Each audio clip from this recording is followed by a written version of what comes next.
Meanwhile, the president of the African Development Bank, Dr. Akinwumi Adesina, has said that the export of raw commodities is a door to poverty, encouraging Africans to take up the challenge of doing more in the agricultural sector to ensure a sufficient supply of food and revenue generation. He also added that the people suffer when they fail to take the right decision at the right time. Dr. Akinwumi Adesina made this call during his keynote address on the topic Food Security and Financial Sustainability in Africa, the Role of the Church, at the Primate and Wives Retreat of the Council of Anglican Provinces of Africa held in Abuja.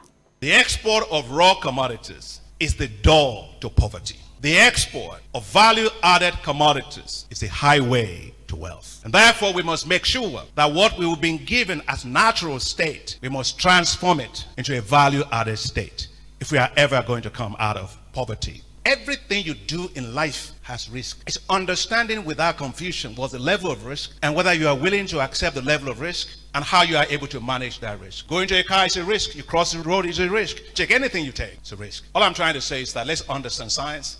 Let's understand politics. There's a lot of misinformation about science out there, and as somebody that's a scientist, I can let you know that. People say all manner of things, but so far, data. Where's the data that shows that? I believe firmly that we must not have a situation in which farmers are constantly dependent on others for their seeds. You cannot and you must not eliminate seeds and germplasm of Africa or farmers. There must be diversity provided. Whatever is produced must be labeled. People must know what's in what. And if I want to make my choice, it's not government that makes that choice for me. I make that choice myself. So transparency, labeling, and so on, it's very, very important. It's a lot of arbitrage that goes on with fertilizers. People get fertilizers, people take it, they take it to other countries. Nigeria doesn't have it. We need transparency in how fertilizer is done. And I will say it, and I will say it again. Governments have no business in buying and selling fertilizers. Those things should be done by the private sector. We should have industrialization. They need to have mechanization services that can be supported by governments for them to be able to plow their fields and do all they have to do. I think we need to make sure we have solar-powered irrigation systems that doesn't actually require you to use diesel.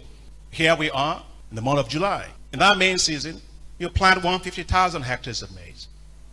You plant another 150,000 hectares of rice. And you do 80,000 hectares of soybean. You get 4 million metric tons of food. You suffer when you don't take the decision you should have taken at the right time. That's what happens. So it's not the season that's the problem. It's not taking the right decisions at the right time.